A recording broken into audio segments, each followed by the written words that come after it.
Y pues vamos a comenzar. Si se atora o algo, porfa me avisan porque están por aquí reparando el internet, entonces como a veces se entrecorta. Primeramente vamos a iniciar por lo que es la definición de un antiséptico. Vamos a entender que un antiséptico se va a definir como una sustancia química que se va a aplicar sobre los tejidos vivos y que va a tener la capacidad de destruir los microorganismos. Las características de un buen antiséptico son las siguientes. Eso es sobre todo muy importante tenerlo en cuenta. Y la primera característica es el espectro de actividad antimicrobiana, que básicamente pues hace referencia, ¿sí?, a que pues un buen antiséptico debe actuar contra el mayor número de microorganismos posibles, ¿sí? Porque no es lo mismo un antiséptico que actúa contra quizás 10 microorganismos a uno que actúa contra 50 o 100 microorganismos. El siguiente punto es la latencia. La latencia se refiere pues al lapso de tiempo que el antiséptico tarda a hacer efecto una vez que lo aplicas sobre la piel. Es decir, tú aplicas un antiséptico en tus manos y puede tener una latencia de 1 minuto, es decir, que va a tardar hasta 1 minuto para que empiece a actuar sobre los microorganismos. Por otra parte, el efecto residual, ¿sí?, se refiere pues a la capacidad que va a tener el antiséptico, ¿sí?, de mantener su efecto durante un tiempo prolongado después de su aplicación inicial. Es decir, tú aplicas un antiséptico en tu mano, ¿sí?, y va a tener un efecto inicial, por ejemplo, de 10 minutos, pero puede tener un efecto residual de hasta 1 hora. Es decir, que después de esos 10 minutos hasta la hora va a seguir actuando sobre tu piel. Y pues también debemos de tener en cuenta que hay ciertos antisépticos que nos pueden causar efectos a nivel local y sistémico, sobre todo, bueno, esto depende de cada quien obviamente, pero sabemos que hay ciertos compuestos que pueden provocarnos irritación en la piel, ¿sí?, algún tipo de sensibilidad, y pues es también importante tener en cuenta esto. Por otra parte, también un buen antiséptico pues va a tener sobre todo la capacidad de difundir con facilidad a través de la materia orgánica, es decir, sobre los tejidos, sobre una costra, sobre una zona que tenga pus, ¿no?, por ejemplo, o sobre algún exudado. Y el sexto, y uno de los más importantes, es que un antiséptico, pues, si bien debe tener un buen efecto, no debe de lesionar tejidos, ¿sí? Y bueno, esto pues como se relaciona sobre todo con los efectos secundarios que pueda tener, y pues esto varía muchas veces de persona en persona, pero por lo general hay que tratar de elegir un buen antiséptico que pues no tenga compuestos que sean irritativos para nosotros.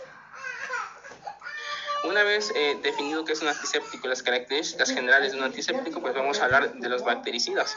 Básicamente, un bactericida, ¿sí?, es una sustancia que va a producir la muerte de los microorganismos responsables de un proceso infeccioso. Y este va a ser un proceso irreversible, es decir, porque pues, obviamente matas a la bacteria, al virus, ya no puede o ya no tiene la capacidad de replicarse. Dentro de los bactericidas vamos a tener lo siguiente, ¿sí? Primeramente, el alcohol etílico. El alcohol etílico generalmente lo podemos encontrar en formas comerciales al 70%. Este va a tener la capacidad principalmente de penetrar el protoplasma bacteriano, siendo el protoplasma pues obviamente todo lo que se encuentra dentro de alguna bacteria o de algún virus, y pues de esta manera va a desestabilizar muchas reacciones bioquímicas mediante pues óxido de reducción, y va a provocar que el virus o la bacteria pues se muera.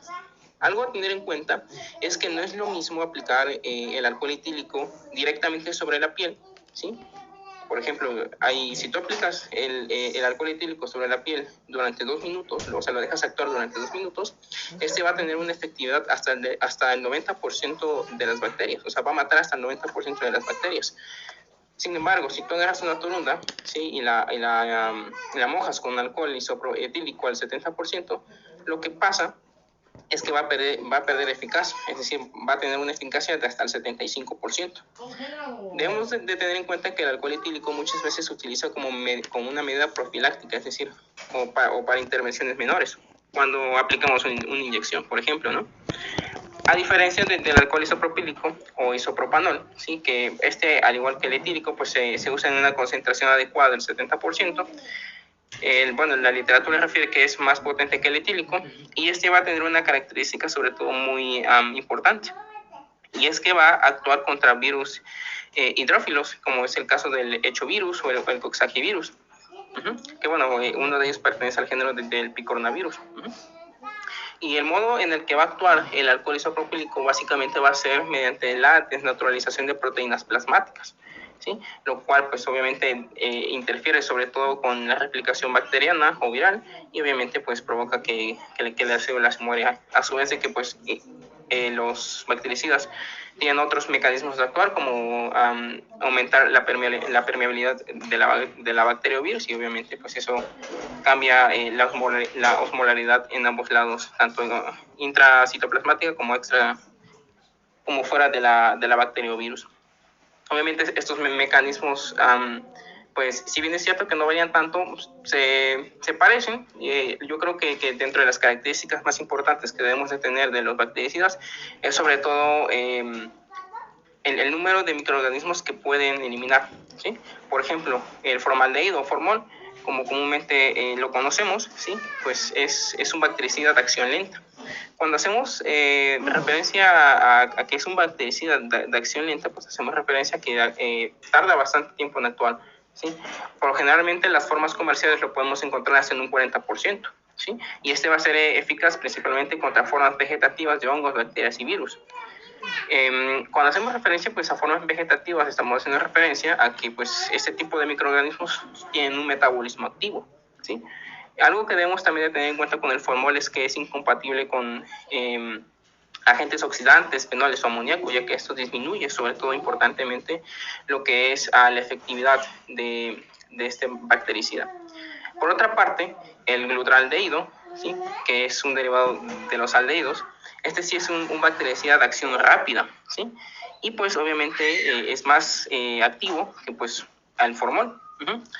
En este caso, pues también es menos irritante y la concentración adecuada en la que lo podemos encontrar pues es del 2%. A diferencia del formol, ¿sí? el glutaraldehído también es efectivo contra hongos, bacterias y virus, pero también es efectivo contra micobacterias, por ejemplo, Mycobacterium tuberculosis o Mycobacterium lepre. Dentro de los agentes oxidantes, sí, tenemos lo que es el agua oxigenado, peróxido de hidrógeno. Este es bastante controversial, sobre todo porque entendemos que el agua oxigenada ya no está utilizada hoy en el campo médico, sobre todo porque pues, cuando la aplicamos sobre la piel, o bueno, sobre la sangre específicamente, en algún tejido que esté dañado, este va a reaccionar con la enzima catalasa y obviamente esto acelera lo que es el proceso de acción del agua oxigenada y obviamente pues el rango que tiene para actuar es muy poco. Si bien es cierto que se sigue comercializando, pues ya no es recomendable usarlo como una medida para utilizarlo sobre zonas afectadas en tejido vivo. Este lo podemos encontrar pues en concentración del 3 al 6%, comúnmente como formas comerciales en alguna farmacia. Y este pues actúa como oxidante de las enzimas bacterianas. Obviamente eso va a interferir sobre todo con la reproducción bacteriana y pues no hace que no se repliquen y pues se mueran, ¿sí? Y como les comentaba, pues su uso ya no es recomendable. Lo que sí está evidenciado es que actúa sobre todo contra el género Clostridium. Aquí hay dos ejemplos, como el Clostridium perfringens o el Clostridium botulinum. Dale su abrazo, que también ya se va a su casa, hijo. Otra parte, y estos son muy buenos, son los derivados del yodo, o también llamados halogenados. Por una parte tenemos a los iodoforos y a los iones de yoduro. Aquí depende muchas veces del lugar donde lo leas. Sobre todo, bueno, en general, tanto los bactericidas como los bacteriostáticos, al final tengo un artículo que habla sobre esto, sobre todo porque son bactericidas por excelencia, de eso creo que no hay duda. Ahora bien, dependiendo muchas veces de la concentración en la que lo utilicemos, va a actuar como un bactericida o como un bacteriostático. Como los bacteriostáticos los vamos a ver un poco más adelante, ya casi llegamos a esa parte. Lo importante de los derivados del yodo es que tienen un uso médico, o sea, intrahospitalario, pues bastante frecuente. Por una parte, los iodóforos, como la povidona iodada, ¿sí? Su mecanismo de acción es que empiezan a liberar el yodo lentamente. O sea, tú lo aplicas y lo empiezas a liberar lentamente. Y el modo en el que actúan es mediante óxido-reducción, es decir, que empiezan a hacer actividad óxido-reducción a la bacteria o al virus, y de esta manera pues logran que neutralizar precisamente a estos microorganismos, y pues causando su muerte, ¿no? Ahora bien, las concentraciones en las que lo podemos encontrar pues es de 1%. Bueno, aquí me equivoqué, y aquí no es de 7 a 5%, es 7.5% o 10%. Y por otra parte, los iones de yoduro, pues lo vamos a encontrar principalmente en forma de soluciones, en dos formas, como lo es el alcohol yodado o la tintura de yodo. Y aquí en este caso, pues la concentración más común, como lo podemos encontrar comercialmente, es al 2%, combinado con alcohol al 50%. Tanto el uso de los iodoforos como de los iones de yoduro pues se usa sobre todo sobre piel ulcerada, ¿sí? Cuando se tiene sobre todo también alguna infección cutánea también, pero su actividad bactericida principalmente pues también se puede utilizar en otros contextos como en tejido necrótico, ¿no? En muchas ocasiones, bueno, había leído que en muchas ocasiones, como tiene un buen espectro antimicrobiano, ¿sí? Hay lugares en los que se utiliza como en cavidades corporales, como puede ser la pleura, el peritoneo, el hueso o incluso también la vejiga. En este caso, pues aquí tenemos sobre los microorganismos en los que actúa, que son todos estos, las micobacterias, los virus pequeños, los virus grandes, esporas de hongos, ¿sí? Y en este caso también sobre las bacterias gram positivas y gram negativas. Algo a tener en cuenta, ¿sí? Es que el yodo, al ser un compuesto muy bueno, pues presenta una acción bactericida de inicio intermedio, o sea que desde que tú lo aplicas, ¿sí? Pues tarda 3 minutos más o menos en hacer efecto, y tiene una acción residual de entre 30 minutos y 3 horas, es decir, una acción residual intermedia. Por otra parte, tenemos al gluconato de clorhexidina al 4%, este es sobre todo muy, muy utilizado, y es muy bueno también porque es un antiséptico de tipo jabonoso y nos ayuda sobre todo a quitarnos de encima todas esas bacterias gram positivas, gram negativas. Es un bactericida bastante eficaz y de uso clínico pues muy, muy bueno, porque también actúa sobre todo contra virus encapsulados, como lo podrían ser el VIH, el herpes, el citomegalovirus o incluso la influenza. Ahora bien, una excepción que hace el gluconato de clorhexidina al 4% es que no es efectivo contra los VAR, es decir, las bacterias ácido alcohol resistentes, como lo podrían ser el Mycobacterium tuberculosis o Mycobacterium lepre. Entonces es una consideración muy importante a tener en cuenta al momento de querer usar ese tipo de soluciones.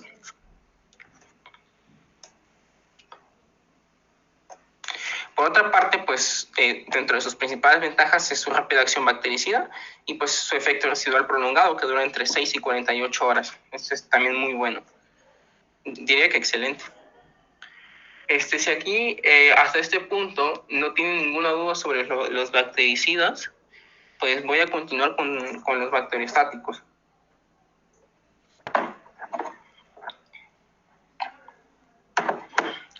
Bien, pues los bacteriostáticos son sustancias que van a inhibir el desarrollo de las bacterias. Sí, es decir, a comparación de los bactericidas que directamente la mataban, los bacteriostáticos solamente van a inhibir ese desarrollo de bacterias. En este caso, pues las bacterias van a envejecer porque se detiene su metabolismo y van a morir sin dejar descendencia, ¿sí? Aquí hay un punto y una consideración a tener en cuenta, sobre todo muy importante, ¿sí? Porque hay por ahí leí una literatura que mencionaba que los bacteriostáticos tienen un efecto reversible. Es decir, que si tú dejas de aplicar ese bacteriostático, las bacterias que inhibiste en un principio, pues van a volver a reproducirse, ¿sí?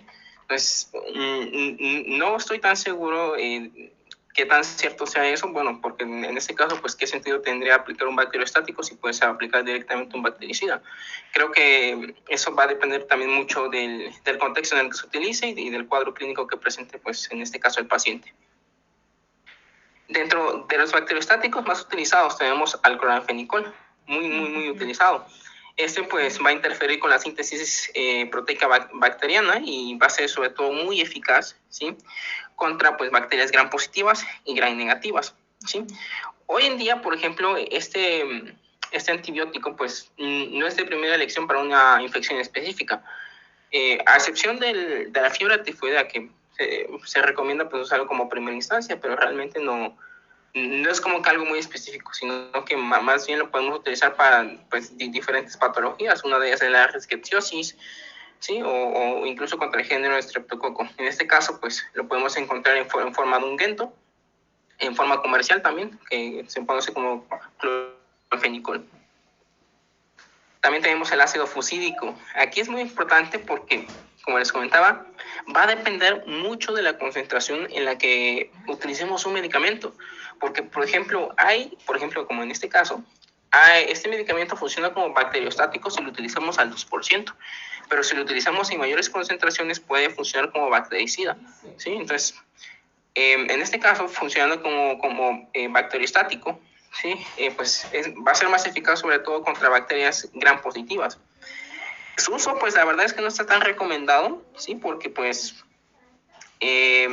solamente actúa contra un grupo selecto de bacterias, ¿sí? De microorganismos, y a pesar de que inhibe la síntesis bacteriana de proteínas como la mayoría de los bactericidas, pues es de corto espectro. Y en este caso, pues lo podemos utilizar como para impétigo, para el acné, ¿sí? Que pues son, en este caso, pues enfermedades, bueno, en el caso del impétigo, causado por el Staphylococcus aureus. Y el triclosan también es otro ejemplo de la concentración en la que lo podemos usar. O sea, al 2% es bacteriostático, ¿sí? Pero si lo utilizamos en concentraciones mayores al 2% va a funcionar como bactericida. En el caso de que funcione como bacteriostático, como es este caso, ¿sí? Lo que va a hacer o la manera en la que va a funcionar, ¿sí? Va a modificar pues la membrana celular, la síntesis de ARN y ácidos grasos y proteínas mediante un mecanismo de oxidorreducción principalmente. Y en este caso, pues el triclosan lo podemos encontrar en diferentes productos. Uno de ellos pues es un antiséptico de forma comercial, que es en forma como gel antibacterial, en forma de gel, ¿sí? Y pues en este caso se utiliza muchas veces para limpiar lo que es la zona de las manos. Ahora bien, debemos de tener en cuenta que el triclosan, ¿sí? Pues tiene un efecto residual de 4 horas, es decir, es un efecto residual bastante corto, a comparación de algunos bactericidas como se nos venía comentando. Además, dentro de los bacteriostáticos también tenemos a las sales de plata. Las sales de plata, pues bueno, o los iones de plata, primeramente para comenzar, pues tienen un fuerte efecto antimicrobiano. En este caso, pues la plata suele unirse a lo que es a las paredes de las bacterias, ¿sí? Pero no solamente a las paredes de la bacteria, sino que cuando entra en el citoplasma bacteriano también se une a compuestos bacterianos. Lo que hace, ¿sí? Básicamente, es que pues interfiere con su división y replicación celular, o sea, inhibe su crecimiento. Uno de los ejemplos más comunes y comerciales que podemos encontrar de las sales de plata, pues es la sulfadiazina argéntica, que principalmente pues, va a actuar contra gram positivos y gram negativos. En este caso es Staphylococcus aureus, o incluso las pseudomonas o Klebsiella pneumoniae, por poner unos ejemplos. Y su uso, pues en este caso, pues es en crema, al 1%, una concentración bastante comercial que podemos encontrar pues, también en cualquier farmacia. Algo muy importante a tener en cuenta de este producto cuando utilizamos la sulfadiazina argéntica es que hay estudios, ¿sí? Que han demostrado que las personas que suelen utilizar frecuentemente o durante un tiempo muy prolongado presentan riesgo de presentar insuficiencia renal y insuficiencia hepática, así como pues, lesiones del parénquima hepático. Entonces aquí se abre un debate sobre todo muy importante sobre cuándo utilizar un bacteriostático como como la sulfadiazina argéntica, o mejor utilizar un bactericida, como cualquiera de los que hemos venido mencionando. Si bien es cierto que hay usos específicos en los que deberíamos utilizar uno u otro, debemos de tener en cuenta muchos aspectos al momento de querer recetar algo así. En este caso, pues encontré esa imagen en donde precisamente estos muñequitos que están de rojo presentan estudios donde demuestran precisamente esto, el riesgo que se presenta al utilizar la sulfadiazina, y otros que pues dicen, bueno, pues sí, utilicémoslo, ¿no? Es un debate sobre todo muy importante en el ámbito médico. Por otra parte, tenemos a los derivados del mercurio, como podrían ser el mercurocromo o comercialmente conocido como merbromina. El mercurocromo pues es una combinación de mercurio con cromo, ¿sí? Y la concentración en la que lo vamos a encontrar generalmente es del 2 al 2.5%, y lo vamos a utilizar principalmente para heridas superficiales y, bueno, mucosas, pues depende, ¿no? También de qué mucosa estemos hablando, una mucosa que tal vez no sea tan irritativa. Obviamente, pues su uso es de forma externa y en forma tópica, ¿sí?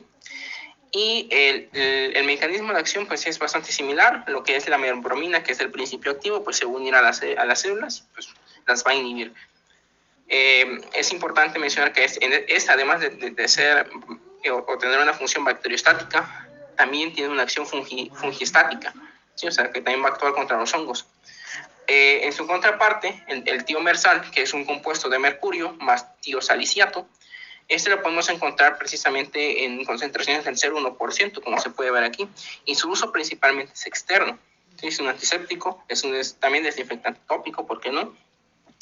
Y algo a tener en cuenta de estos compuestos, y algo muy importante del por qué ya no se utilizan, la verdad es que se han dejado, bueno, antes se utilizaban, ahorita ya no se están utilizando mucho, principalmente porque, tienen una actividad bacteriostática bastante débil y fungostática bastante débil, y pues otra parte es que son inactivos frente a virus, micobacterias y esporas. Entonces realmente, pues ¿para qué lo queremos si podemos utilizar otro bacteriostático que tenga una mayor efectividad contra estos microorganismos? Y otra muy importante, sí, que se ha venido notando a lo largo del tiempo, es también el mercurio. O sea, uno de los compuestos principales es el mercurio. Y pues el mercurio no solamente se ha retirado de ese tipo de bacteriostáticos, sino que también le hemos visto lo que es en los termómetros de mercurio, ya no hay muchos, en los esfingomanómetros de mercurio tampoco hay tantos, precisamente por el efecto que el mercurio puede tener sobre nuestro organismo. Y pues obviamente se ha recomendado utilizar lo que es otros tipos de compuestos que tenga una menor prevalencia a afectarnos a nosotros, como podría ser la povidona iodada o la clorhexidina, como lo veníamos comentando.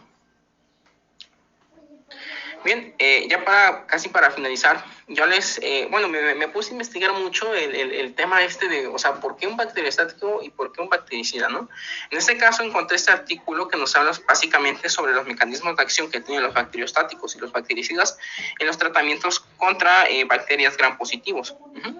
Y básicamente rescaté ciertos puntos muy importantes que, por ejemplo, en ese artículo se habla cómo los bacteriostáticos tienen un modo de actuar y cómo los bactericidas también tienen un modo de actuar. O sea, cómo los mecanismos en los que actúan sobre los microorganismos son muy importantes para ver cómo estos diferentes efectos pueden servirnos para unas ocasiones o para otras. Pero también en este artículo se discute básicamente sobre las concentraciones mínimas de los bactericidas y las concentraciones mínimas de los bacteriostáticos, así como también la eficiencia de estos.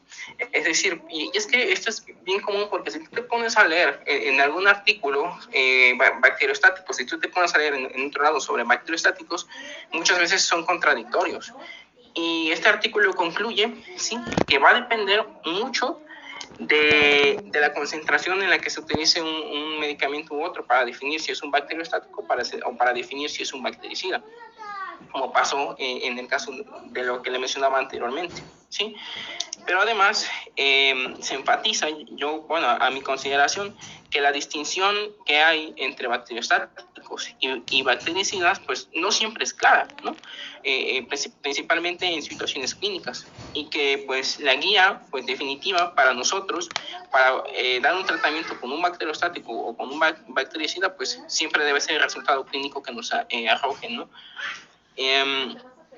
Además, pues lo que está en verde, pues básicamente que nos habla que pues hay efectos similares, o sea, que hay, si bien es cierto que hay bactericidas por ejemplo, que actúan contra gran negativo y gran positivo, también hay bacteriostáticos que actúan contra gran negativo o gran positivo, es decir, tienen efectos bastante similares.